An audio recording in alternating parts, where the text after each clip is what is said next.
झूठी खबरें फैलाने लगा है। दिन भर हमने आपको मुख्तलिफ शहरों से अपडेट किया। इस वक्त भी हमारे साथ लाहौर के लिबर्टी चौक पर मौजूद हैं senior rank person Nadeem Malik साहब। उनसे जानते हैं कि लिबर्टी चौक पर क्या मनाजिर देख रहे हैं। नदीम साहब बताइएगा कि भारतीय प्रोपेगेंडा है और भारतीय मीडिया पर बात करें तो शोर मचा है, वावेला मचा है कि ये हो गया, वो हो गया, ये कर दिया। जी सर, ओवर टू यू, बताइएगा क्या सूरत हाल, क्या मनाजिर हैं लाहौर के। बहुत शुक्रिया। मैं इस वक्त लाहौर की बहुत सारी सड़कों से घूम के तो लिबर्टी चौक पहुंचा हूं और इसीलिए आया हूं कि पूरी पाकिस्तानी अवाम को, पूरी दुनिया की अवाम को और ख़ास तौर पर इंडिया के अंदर बैठे हुए तमाम इंडियंस को ये बता सकूं कि इस वक्त उनकी इस्टेब्लिशमेंट और इंतहा पसंद बीजेपी की जो हुकूमत है मोदी की, वो जो गुमराह कुन प्रोपेगेंडा कर रही है अपने 5 जहाज़ गवा के और मार खा के बॉर्डर के ऊपर, वो इतना झूठा है कि उसके अंदर हकीकत नाम की कोई चीज़ एग्जिस्ट ही नहीं करती। कहा जाता है कि जंगों के अंदर सबसे पहली कैजुअल्टी सच्चाई की होती है और मोदी उस चीज़ को साबित कर रहा है। जितना झूठ बोलो, इतना झूठ बोलो कि वो दुनिया सच और झूठ में फ़र्क करना भूल जाए। लिबर्टी चौक के अंदर खड़ा हूँ, ऐन मरकज़ के अंदर खड़ा हूँ, तो इनके पास बड़े ताकतवर ड्रोन है, बड़ा ज़बरदस्त सिस्टम है। ये सारा कुछ कहते हैं हमने पाकिस्तान का काबू कर लिया है, जहाँ दिल आता है वहाँ अटैक कर सकते हैं।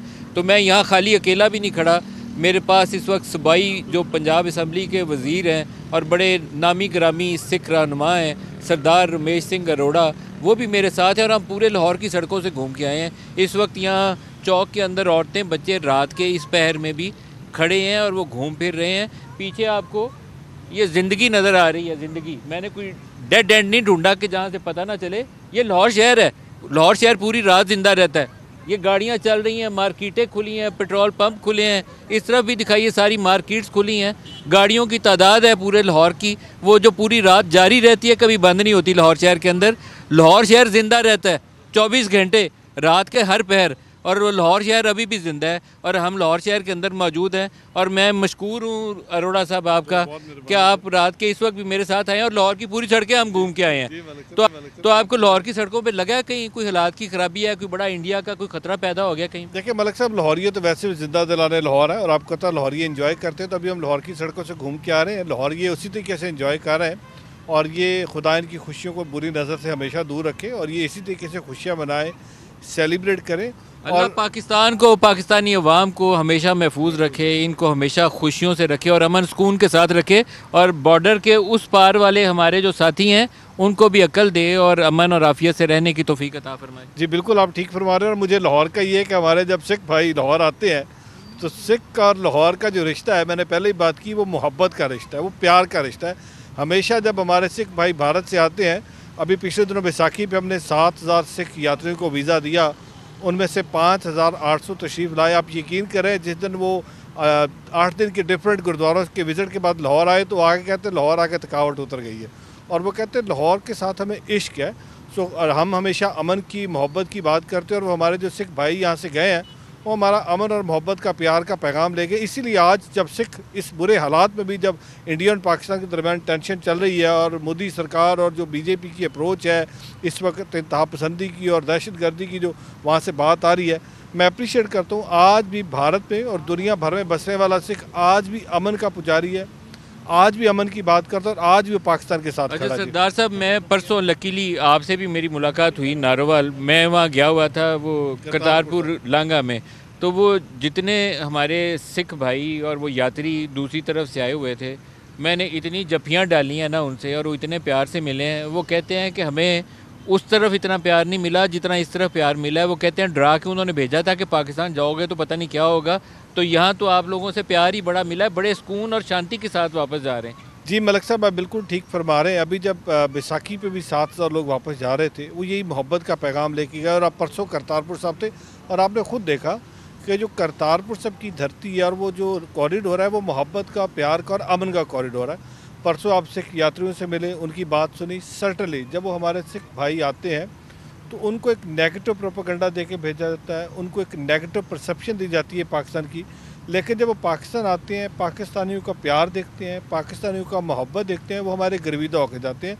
और जाते हुए, जो मैंने पहले भी उस दिन भी आपके साथ वाघा बॉर्डर पे कहा कि वो जाते हुए पाकिस्तान जिंदाबाद का नारा लगा के। अच्छा सरदार साहब, एक चीज़ मैं और ऐड करूँगा, आज इतना झूठ फैलाया गया है, इतना झूठ फैलाया गया है। पाकिस्तान अमृतसर पे हमला नहीं किया, पाकिस्तान इंडियन पंजाब, ये जो उस तरफ वाला पंजाब है, उसके ऊपर ना हमला किया है ना करने का इरादा रखता है। पाकिस्तान सिविलियन कैजुअल्टीज़ की तरफ नहीं जाएगा। मोदी ने यहाँ जो सिविलियंस मारे हैं, मसाजिद पे हमले किए हैं, हमारे बच्चे और औरतें शहीद किए हैं।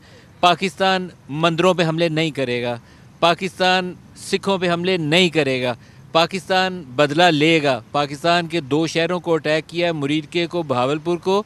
हम हिट करेंगे आपके टारगेट, लेकिन हम आपके सिविलियंस के ऊपर अटैक नहीं करेंगे। ये बुज़दिली वाली हरकत जो आपने की है वो हम नहीं करेंगे। आपने 5 जहाज़ गवा के आज ये आप दावा कर रहे हैं क्या हमने F-16 गिरा दिया और पायलट पकड़ लिया। अभिनंदन हमने पकड़ा था, आपका जहाज़ हमने मार के गिराया था। हमारे जहाज़ जब आपकी तरफ आएंगे तो फिर आपको पता चलेगा कि जहाज़ करते क्या हैं। यहाँ से जो जहाज़ गवा के गए हैं, पूरी दुनिया ने माना है कि राफेल को पाकिस्तानियों ने मार के 5 जहाज़ इनके नीचे गिरा दिए हैं। पाकिस्तान अटैक करेगा, भरपूर जवाब देगा, लेकिन उसका फिर उस वक्त जवाब दीजिएगा सच्चाई के साथ। अभी झूठ मत फैलाएं। सरदार साहब आज सारा दिन उन्होंने गुमराही फैलाई है कि अमृतसर पे हमला कर दिया, अम्बाला पे हमला कर दिया, बटाला पे हमला कर दिया।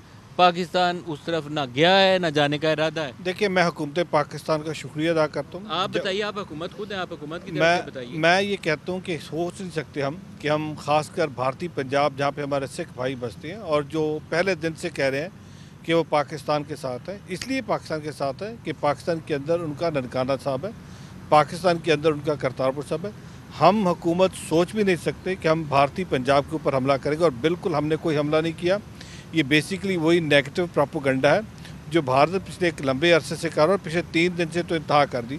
आज मैं इंडियन मीडिया से भी कहूँगा कि इंडियन मीडिया को होश के नाख लेना चाहिए। देखिए, पाकिस्तानी मीडिया भी बात कर रहा है, लेकिन पाकिस्तानी मीडिया ना तो सनसनी फैला रहा है, ना पाकिस्तानी मीडिया एक ढोंग या ड्रामा रचा रहा है। पाकिस्तानी मीडिया अभी आपने क्या दिखाया? आपने हकीकत दिखाई कि इस वक्त लाहौर के अंदर खुशियाँ हैं, शादियाने बद रहे हैं, लोग खुश हैं।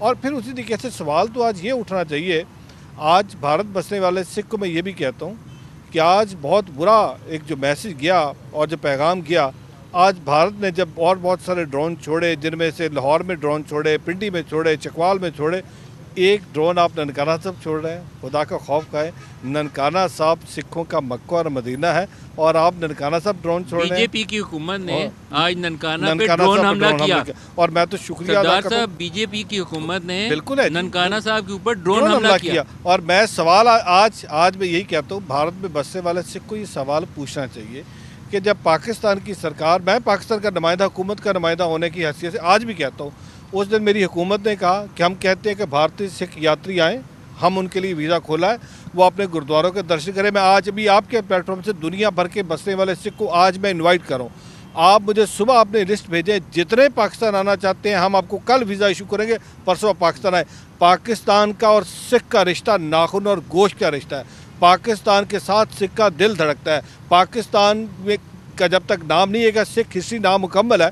सो हम कैसे अमृतसर के ऊपर अटैक कर सकते हैं, हम कैसे पठानकोट के ऊपर, हम कैसे जहाँ पे हमारे गुरुओं की धरती हम नहीं कर सकते। बट दूसरी तरफ आज क्या हुआ कि आज जो आरएसएस की अप्रोच है, जो हिंदुत्व की बात करता है, आज वहाँ से ड्रोन आया और उसने आके ननकाना साहब पे अटैक किया। मैं खुदा का शुक्र अदा करता हूँ। जो सिखों का मुकद्दस तरीन मुकामात में से एक है, उसके ऊपर आके हमला किया ड्रोन से। तो आज ननकाना साहब पे अटैक हुआ।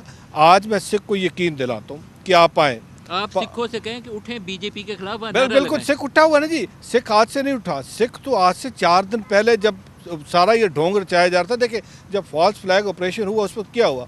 फॉल्स फ्लैग ऑपरेशन पे सिख ने कहा हम ये नहीं मानते कि पाकिस्तान ने किया, और उन्होंने कहा हमारी सिंपथीज, हमारा दुख सुख, हमारा जीना मरना पाकिस्तान के साथ है। क्यों? क्योंकि वहाँ पे हमारा मक्का और मदीना है। आज जो तकलीफ़ हो रही है किस चीज़ की हो रही है कि आज सिख पाकिस्तान, बेसिकली सिख पाकिस्तान के साथ नहीं है, सिख सच्चाई के साथ है। सिख को पता है कि जब हम पाकिस्तान जाते हैं, जब पाकिस्तान का मुसलमान हमें रिसीव करता है, जब हमें मोहब्बत देता है, कैसे वो हमारे गुरुओं की धरती पर अटैक कर सकता है। सो आज मैं अपने सिख से भी कहूँगा, क्योंकि ये प्रोग्राम इस वक्त सिर्फ यही नहीं देखा जा रहा, बाज़ हमारे जो इंडियन चैनल्स हैं वो जब हम लाइव ट्रांसमिशन आप लोगों से कर रहे होते हैं तो वो आपको लाइव कट कर लेते हैं। तो मैं आपसे दरख्वास्त करूंगा कि थोड़े सवाल जवाब पंजाबी में हो जाएं, ताकि जो सिख भाई दूसरी तरफ रहते हैं। आज बीजेपी दी हुकूमत ने, इंतहा पसंद बीजेपी दी हुकूमत ने, आरएसएस दी हुकूमत ने ननकाना साहब के उत्ते ड्रोन हमला किया है। तो तुसी दसो ਉਹਦੇ ਪਹਿਲੇ ਤਾਂ ਜੀ ਮੈਨੂੰ क्योंकि मैनू दुनिया भर ਦਾ सिख इस टाइम सोचे वाहिगुरू जी का खालसा वाहिगुरू जी की फतेह।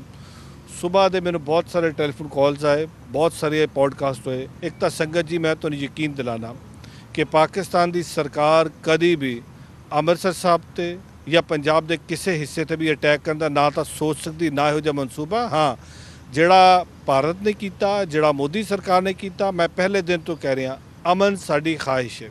ਅਸੀਂ ਚਾਹੁੰਦੇ ਕਿ ਇਸ ਖਿੱਤੇ ਦੇ ਵਿੱਚ ਅਮਨ ਰਵੇ, ਦੋਵਾਂ ਮੁਲਕਾਂ 'ਚ ਅਮਨ ਰਵੇ। ਲੇਕਿਨ ਜਦੋਂ ਇਸ ਅਮਨ ਨੂੰ ਸਾਡੀ ਕਮਜ਼ੋਰੀ ਸਮਝਿਆ ਜਾਏਗਾ, ਫਿਰ ਪਾਕਿਸਤਾਨ ਦੀ ਆਰਮ ਫੋਰਸਿਸ ਪਾਕਿਸਤਾਨ ਆਵਾਮ ਦੀ ਤਰਜਮਾਨੀ ਕਰਦੇ ਹੋਇਆ ਬਿਲਕੁਲ ਆਪਣਾ ਡਿਫੈਂਸ ਦਾ ਹੱਕ ਰੱਖਦੀ। ਔਰ ਜੋ ਪਿਛਲੇ 2 ਦਿਨ ਤੋਂ ਇਨੋਸੈਂਟ ਕਿਲਿੰਗ ਕੀਤੀ ਗਈ, ਮੈਂ ਸਵਾਲ ਕਰਦਾ ਕੀ ਜੁਰਮ ਸੀ ਉਸ 7 ਸਾਲ ਦੇ ਬੱਚੇ ਦਾ, ਕੀ ਜੁਰਮ ਸੀ ਉਸ 5 ਸਾਲ ਦੇ ਬੱਚੇ ਦਾ, ਕੀ ਜੁਰਮ ਸੀ ਉਸ 2 ਸਾਲ ਦੀ ਬੇਟੀ ਦਾ, ਜਿਨ੍ਹਾਂ ਨੂੰ ਮਿਜ਼ਾਈਲ ਅਟੈਕ ਕਰਕੇ ਜਿਨ੍ਹਾਂ ਨੂੰ ਸ਼ਹੀਦ ਕੀਤਾ ਗਿਆ।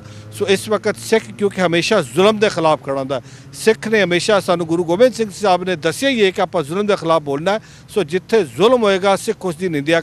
ਰਹੀ ਗੱਲ ਅੱਜ ਜਿਸ ਤਰੀਕੇ ਨਾਲ ਭਾਰਤ ਸਰਕਾਰ ਨੇ ਪਾਕਿਸਤਾਨ 'ਚ 30 ਤੋਂ ਜ਼ਿਆਦਾ ਮਿਜ਼ਾਈਲ ਡਰੋਨ ਅਟੈਕ ਕੀਤੇ, ਉਹਦੇ 'ਚੋਂ ਇੱਕ ਡਰੋਨ ਅਟੈਕ ਸੋਚਣ ਦੀ ਗੱਲ ਹੈ ਕਿ ਤੁਸੀਂ ਨਨਕਾਣਾ ਸਾਹਿਬ 'ਤੇ ਕਰ ਰਹੇ ਹੋ।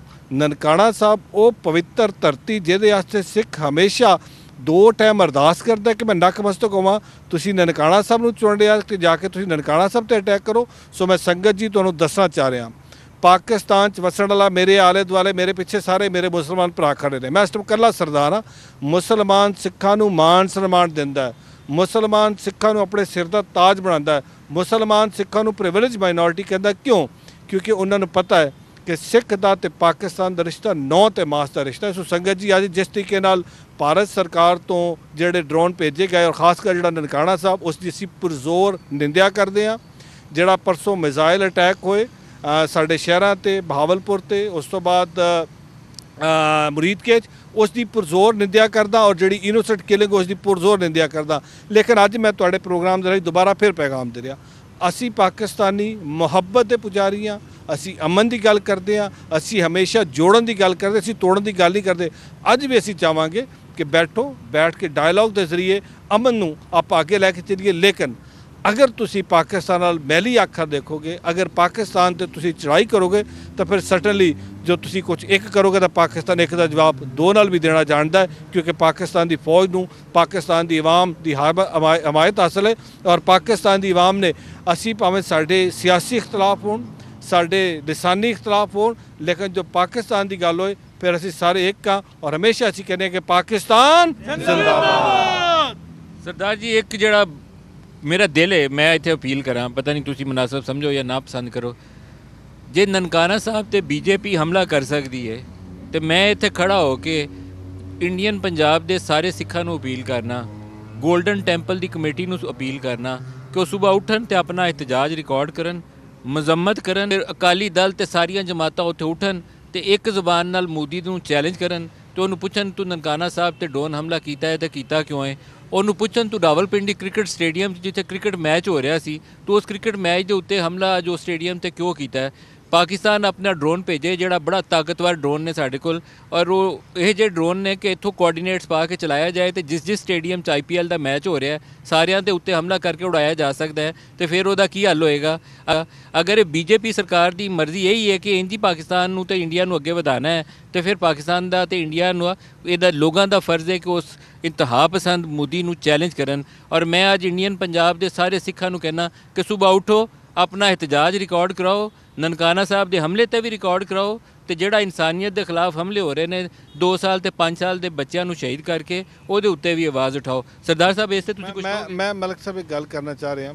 ਦੇਖੋ ਜਿਹੜਾ ਸਿੱਖ ਭਾਰਤ ਤੋਂ ਆਉਂਦਾ ਹੈ, ਨਾ ਸਿਰਫ ਸਿੱਖ ਆਉਂਦਾ ਹੈ ਕਿਉਂਕਿ ਪਾਕਿਸਤਾਨ ਦੇ ਵਿੱਚ ਬਹੁਤ ਸਾਰਿਆਂ ਸਾਡੇ ਜਿਹੜੇ ਹਿੰਦੂ ਭਰਾ ਜਿਹੜੇ ਭਾਰਤ ਤੋਂ ਆਉਂਦੇ ਨੇ ਉਹਨਾਂ ਦੇ ਤੀਰਥ ਸਥਾਨ ਨੇ। ਅਸੀਂ ਹਮੇਸ਼ਾ ਚਾਹੇ ਹਿੰਦੂ ਆ ਰਿਹਾ ਚਾਹੇ ਸਿੱਖ ਆ ਰਿਹਾ ਭਾਰਤ ਤੋਂ, ਚਾਹੇ ਸਾਡੇ ਤੋਂ ਮੁਸਲਮਾਨ ਭਰਾ ਆਉਂਦਾ, ਅਸੀਂ ਹਰ ਇੱਕ ਨੂੰ ਇੱਜ਼ਤ ਮਾਣ ਦਿੱਤੀ ਔਰ ਪਿਆਰ ਦੇ ਕੇ ਭੇਜਿਆ।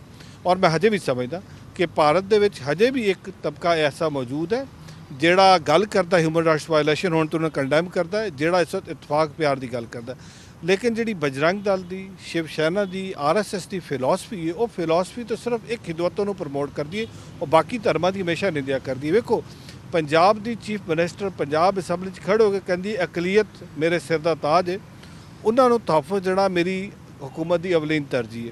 लेकिन बदकिस्मती देखो ਕਿ ਭਾਰਤ ਦੇ ਵਿੱਚ ਆਪਾਂ ਜੋ ਗੁਜਰਾਤ ਦੇ ਦੰਗਿਆਂ ਦੀ ਗੱਲ ਕਰਦੇ ਆ ਤਾਂ ਉਦੋਂ ਮੋਦੀ ਸਾਹਿਬ ਦਾ ਨਾਂ ਆਉਂਦਾ ਕਿ ਮੋਦੀ ਸਾਹਿਬ ਬੁੱਚਰ ਆਫ ਗੁਜਰਾਤ, ਔਰ ਅਮਰੀਕਾ ਨੇ ਉਹਨਾਂ ਦਾ ਵੀਜ਼ਾ ਬੰਦ ਕੀਤਾ। ਔਰ ਮੈਂ ਅੱਜ ਵੀ ਸਮਝਦਾ ਕਿ ਅਮਨ ਪ੍ਰੀਵੇਲ ਕਰਨਾ ਚਾਹੀਦਾ। ਦੇਖੋ ਇਨੋਸੈਂਟ ਕਿਲਿੰਗ ਚਾਹੇ ਪਾਕਿਸਤਾਨ 'ਚ ਹੋਵੇ ਚਾਹੇ ਭਾਰਤ 'ਚ ਹੋਵੇ, ਅਸੀਂ ਕਦੇ ਵੀ ਨਹੀਂ ਚਾਹਾਂਗੇ ਇਨੋਸੈਂਟ ਕਿਲਿੰਗ ਹੋਵੇ, ਲੇਕਿਨ ਅੱਜ ਭਾਰਤੀਆਂ ਨੂੰ ਸੋਚਣ ਦੀ ਲੋੜ ਹੈ ਅਗਰ ਉੱਥੇ ਵੀ ਕਿਲਿੰਗ ਹੁੰਦੀ ਹੈ ਜਿਸ ਤਰ੍ਹਾਂ ਤੁਸੀਂ ਗੱਲ ਕੀਤੀ, ਜੋ ਭਾਰਤ ਬਾਰ-ਬਾਰ ਪਾਕਿਸਤਾਨ ਦੀ ਇੰਟੈਗ੍ਰਿਟੀ ਨੂੰ ਕੁਐਸਚਨ ਕਰੇਗਾ, ਜੋ ਪਾਕਿਸਤਾਨ ਦੀ ਸੋਵਰਨਿਟੀ ਨੂੰ ਕੁਐਸਚਨ ਕਰੇਗਾ, ਸਰਟਨਲੀ ਪਾਕਿਸਤਾਨ ਦੀ ਫੌਜ ਅਟੈਕ ਕਰੇਗੀ, ਡਿਫੈਂਸ ਦਾ ਹੱਕ ਪੂਰਾ ਹੈ, ਔਰ ਫਿਰ ਉੱਥੇ ਇਨੋਸੈਂਟ ਕਿਲਿੰਗ ਹੋਗੀ। ਫਿਰ ਕੱਲ੍ਹ ਨੂੰ ਅਸੀਂ ਆਲਮੀ ਦੁਨੀਆ ਨੇ ਵੀ ਕਹਿੰਦੇ ਆ ਅਗਰ ਕੱਲ੍ਹ ਨੂੰ ਕਿਲਿੰਗ ਹੁੰਦੀ ਹੈ ਫਿਰ ਉਹਦਾ ਇਲਜ਼ਾਮ ਪਾਕਿਸਤਾਨ 'ਤੇ ਨਹੀਂ, ਉਹਦਾ ਇਲਜ਼ਾਮ ਫਿਰ ਮੋਦੀ ਸਰਕਾਰ 'ਤੇ ਹੈ, ਕਿਉਂਕਿ ਉਹ ਇਨੋਸੈਂਟ ਕਿਲਿੰਗ ਸਾਡੀ ਵਜ੍ਹਾ ਤੋਂ ਨਹੀਂ ਹੋ ਰਹੀ, ਉਹ ਇਨੋਸੈਂਟ ਕਿਲਿੰਗ ਜਿਹੜੀ ਉਹ ਮੋਦੀ ਸਰਕਾਰ ਦੀ ਉਸ ਹੱਟ ਦਰਮੀ ਦੀ ਵਜ੍ਹਾ ਤੋਂ ਹੋਏਗੀ। ਸੋ ਅੱਜ ਵੀ ਅਸੀਂ ਚਾਹਾਂਗੇ ਕਿ ਜਿਹੜੇ ਆਲਮੀ ਇਦਾਰੇ ਸਰਦਾਰ ਸਾਹਿਬ ਜਿਹੜੀ ਇੰਡੀਅਨ ਨੇਸ਼ਨ ਹੈ ਉਹ ਸਾਨੂੰ ਜਿੱਥੋਂ ਵੀ ਇੰਟਰਨੈਸ਼ਨਲ ਫੋਰਮ 'ਚ ਉਹਨਾਂ ਨਾਲ ਮੁਲਾਕਾਤ ਹੋਵੇ ਤੇ ਉਹ ਗਾਂਧੀ ਦੇ ਫਲਸਫੇ ਦੇ ਉੱਤੇ ਬੜਾ ਪ੍ਰਾਈਡ ਲੈਂਦੇ ਨੇ, ਪ੍ਰੈਜ਼ੈਂਟ ਕਰਦੇ ਨੇ ਉਹਨੂੰ ਕਿ ਉਹ ਅਮਨ ਦਾ ਜਿਹੜੇ ਸਨ ਪ੍ਰਚਾਰਕ ਸਨ ਤੇ ਸਾਰੀਆਂ ਚੀਜ਼ਾਂ। ਤੇ ਬੀਜੇਪੀ ਵਾਲੇ ਜਿਹੜੇ ਸਨ ਉਹਨਾਂ ਦਾ ਗਾਂਧੀ ਨਾਲ ਕੋਈ ਤਾਲੁਕ ਨਹੀਂ। ਮੈਨੂੰ ਇਹ ਸਵਾਲ ਹੀ ਪੈਦਾ, ਤੁਸੀਂ ਦੇਖੋ 2014 ਤੱਕ ਦਾ ਇੰਡੀਆ ਦੇਖੋ, ਜਦੋਂ ਸਰਦਾਰ ਮਨਮੋਹਨ ਸਿੰਘ ਸਾਹਿਬ ਉੱਥੇ ਵਜ਼ੀਰ ਆਜ਼ਮ ਸਨ, ਸਾਡੇ ਬੜੇ ਅੱਛੇ ਤਾਲੁਕਾਤ ਸਨ। ਮਨਮੋਹਨ ਸਿੰਘ ਸਾਹਿਬ ਇੱਕ ਪ੍ਰੋਗਰੈਸਿਵ ਇੰਡੀਆ ਦੀ ਗੱਲ ਕਰਦੇ ਸਨ। ਉਸ ਸੋਚ ਤੇ ਅੱਜ ਸੋਚ ਜ਼ਮੀਨ ਆਸਮਾਨ ਦਾ ਫਰਕ ਹੈ। ਉਹ ਸੋਚ ਕੋ ਐਗਜ਼ਿਸਟੈਂਸ ਦੀ ਗੱਲ ਕਰਦੀ ਸੀ, ਉਹ ਸੋਚ ਸੋਸ਼ਲ ਕੋਹੀਜ਼ਨ ਦੀ ਗੱਲ ਕਰਦੀ ਸੀ, ਉਹ ਸੋਚ ਇਸ ਖਿੱਤੇ 'ਚ ਅਮਨ ਦੀ ਗੱਲ ਕਰਦੀ ਸੀ, ਉਹ ਸੋਚ ਇਸ ਖਿੱਤੇ 'ਚ ਪਾਵਰਟੀ ਐਲੀਵੇਸ਼ਨ ਦੀ ਗੱਲ ਕਰਦੀ ਸੀ।